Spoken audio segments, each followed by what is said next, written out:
Assalamualaikum warahmatullahi wabarakatuh. Jumpa lagi bersama saya Aska Mukminin di Rumah Institut Inspiratif Mencerdaskan. Teman-teman, kali ini di pagi yang cerah ini saya kedatangan seorang tamu.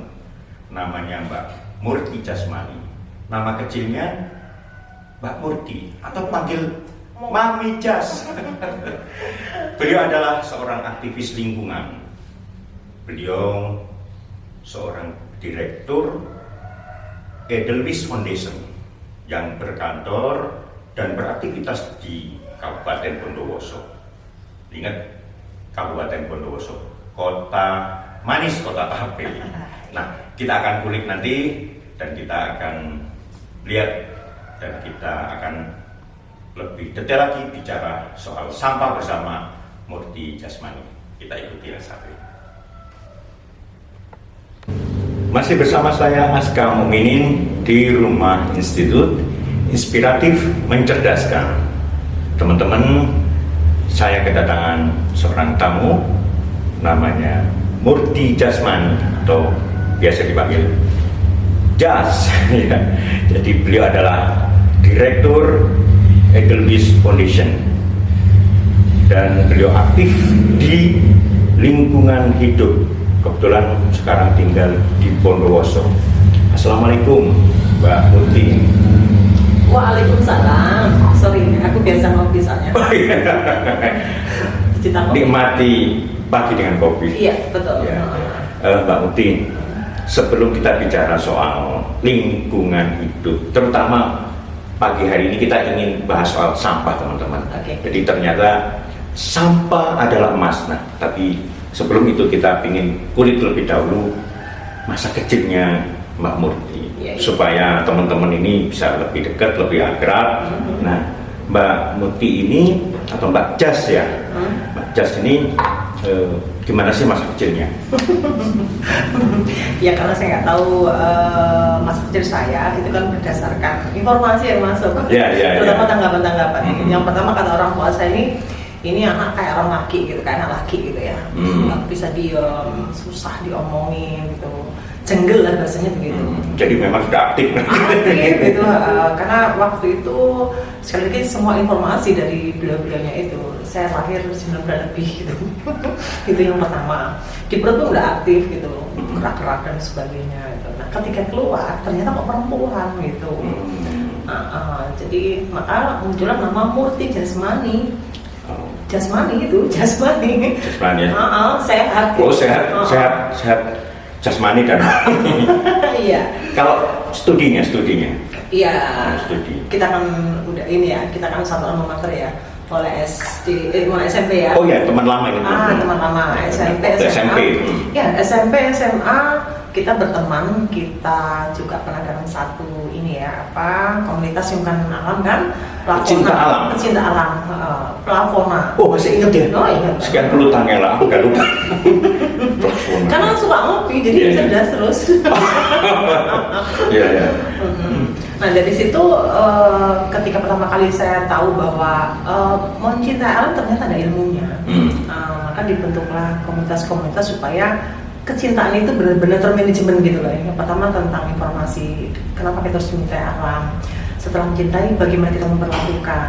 Nah, ketika kita tahu bagaimana cara memperlakukan, setidaknya itu menjadi bekal kita untuk andai ada persoalan tentang lingkungan, kita tahu solusinya seperti apa. Oke. Dan terakhir adalah jaringan, karena kita harus sadar betul bahwa kita membutuhkan orang lain. Tanpa jaringan, ya kita macet nih, kuper. Studinya tadi yang di setelah SMA di SMA negeri mana? SMA Negeri Ambulu. SMA Negeri Ambulu Jember. Kemudian kuliahnya Di Unmu. Di Unmu, ya. Tepatnya di Fakultas Psikologi. Fakultas Psikologi. Okay. Dan sempat di psikologi juga. 2 fakultas. Ya. Mampir. Setelah selesai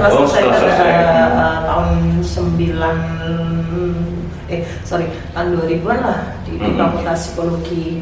Oke. Dan teman-teman, setelah lulus beliau banyak aktif di Edelweiss Foundation. Ya. Namanya ini cakep banget ya, Edelweiss. Edelweiss itu Mbak Murti ya, itu simbol keabadian cinta dan cinta yang abadi. Hanya ada di gunung ya, di Bromo, di Ijen ya, Edelweiss. Kenapa itu namanya Edelweiss Foundation?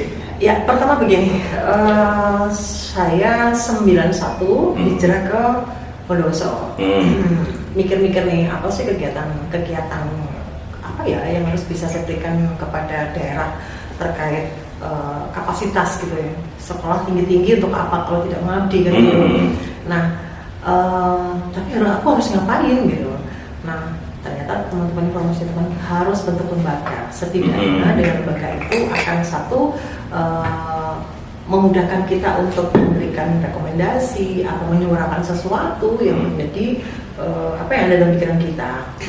Nah, terkait Edelweiss, karena memang Edelweiss itu adanya di gunung, di ketinggian. Bondowoso juga punya pegunungan, daerah pegunungan kan tinggi.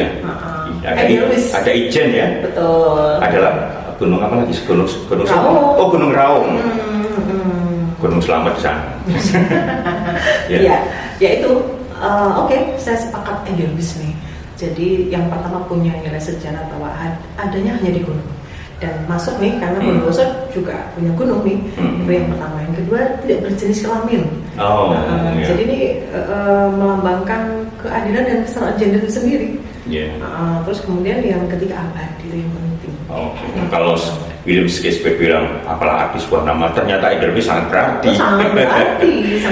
Oke, teman-teman, ingin tahu lebih dalam tentang arti Edelweiss Foundation di dalam aktivitas lingkungan hidup, dan terakhir ini berapa tahun terakhir ini ngurusi sampah-sampah ini? Pas COVID ini. Ya. Jadi sudah 2 tahun ya Mbak Jas ini jadi pemulung. Nah, pemulung kayak gini nih tampangnya. Oke, teman-teman, kita kulik lagi setelah sesi yang satu ini. Masih bersama saya Aska Mukminin di Rumah Institut Inspiratif Mencerdaskan. Seperti yang saya janjikan, kita ingin bicara tentang nilai ekonomi sampah. Tadi kan sudah dikatakan bahwa sampah itu juga bisa emas, gitu kan? Jadi karena ternyata di sampah organik dan non organik, komposisinya tadi Mbak Jas bilang itu 80% didominasi oleh sampah organik. Kira-kira berapa sih nilai ekonomisnya? Tadi kan Bondowoso disebut 62 ton bro. Satu hari itu ya? Iya, satu hari. 62 ton. Itu pun masih 17 kecamatan. 17 kecamatan yang bisa diambil oleh DLH. Gitu. Masih dalam coverage petugas ya? Iya, itu segitu. Itu pun sekitar loh ya. Bisa lebih, bisa lebih ya? Tapi kayaknya lebih nih. Lebih teman. 62 ton. Nah, per kilonya berapa nih kalau organik dibeli? Jadi kami kan ada satu yayasan Karidi namanya. Jadi kami ingin semua orang termasuk dunia usaha itu tertarik pada sampah. Nah, kita ketemu dengan investor. Ya. Investor ini bekerja sama dengan cara apa? Kita membeli sampah organik tadi. Biasanya kan dibuang nih, butuh area yang lebih luas untuk untuk pembuangan itu. Tapi kita punya prinsip bahwa jangan sampai ada area pembuangan lagi. Caranya apa ya? Itu diolah. Kita beli. Yang terpenting adalah per kilonya berapa? Per kilonya Rp75. Per kilonya Rp75. Kali sekian ya. Jadi faktor pengali. Bayangin, biasanya orang pemulung itu kan nggak mau milah nih. Ketika nggak mau milah karena dia nggak tahu ilmunya, nggak tahu nilainya itu loh. Menjadi penting untuk menginformasikan, mengajak mereka menjadi pengusaha-pengusaha sampah. Jadi gitu kan, bayangin mereka yang rata-rata petugas sampah itu biasa bekerja dibayar per bulan di perumahan, tapi tetap hanya memindah. Petugas kebersihan atau pemulung atau petugas sampah itu tidak punya penyadaran atau tidak punya sense of business bahwa di situ yang dia angkut itu adalah juga harta karun. Betul. Jadi mereka hanya menggantungkan honor ya. Itu per bulan dari kebaikan dari setiap kawasan perumahan. Tapi ketika mereka kita sentuh bahwa sampahmu tak beli, sampah organikmu tapi tolong pilah, kami tidak akan pernah menerima yang dicampur, enggak dong. Setelah dipilah, mereka juga menjadi mitra kita untuk memberikan penyadaran kepada produsen sampah dalam hal ini berumah tangga ya, untuk diberikan penyadaran saya tidak mau mengambil kalau tidak pilah. Keren kan itu? ketika mereka memilah, kebiasaan-kebiasaan itu akan menjadi sesuatu budaya baru. Oke. Kan gitu. Tapi sampah organik jadi apa nih? Sampah organik sampai hari ini sebenarnya banyak metode, tapi ada yang jadi pupuk organik, yang satunya iya, pakan maggot. pakan maggot itu seperti apa? Jadi maggot itu adalah lalat. Oh, maggot itu lalat. Lalat pengurai sampah tercepat sampai hari ini. Oh, Cepat gitu loh, dia rakus soalnya. iya, maggot. Dia rakus. Keren ya namanya. Keren. Dan lalat ini tidak berbakteri, jadi tidak akan buat racun, buat pakan ternak dan pakan ikan. Gitu. Maggotnya tuh? Iya. Oh, maggot itu untuk makan ternak, makan ikan. Jadi maggot itu adalah pengurai sampah organik. Pakannya sampah organik. Pakannya sampah organik. Setelah jadi maggot gitu kan, pertama kan baby dulu, telur, baby dan sebagainya, kurang lebih 25 hari lah ya. Terus kemudian ketika jadi maggot, dia menjadi pakan ternak dan pakan ikan. Oh, proteinnya tinggi maggot ini. Tinggi. Setelah diurai, tapi nggak boleh maggotnya langsung dikonsumsi lagi. Rasanya cicil. Ya, teman-teman, akhirnya kita sampai di penghujung bincang-bincang kita di pagi hari ini tentang sampah adalah emas. Dan teman-teman, saya ingin dengar closing statementnya ini tentang lingkungan. Silakan, Pak. Ya, tidak bisa kita pungkiri bahwa kita ini hidup di lingkungan. Kita butuh alam sebagai media lingkungan kita. Kita dibesarkan itu. Alam memberikan pelajaran yang sangat luar biasa kepada kita. Bahwa kita intinya adalah cinta. Alam itu memberikan pelajaran cinta.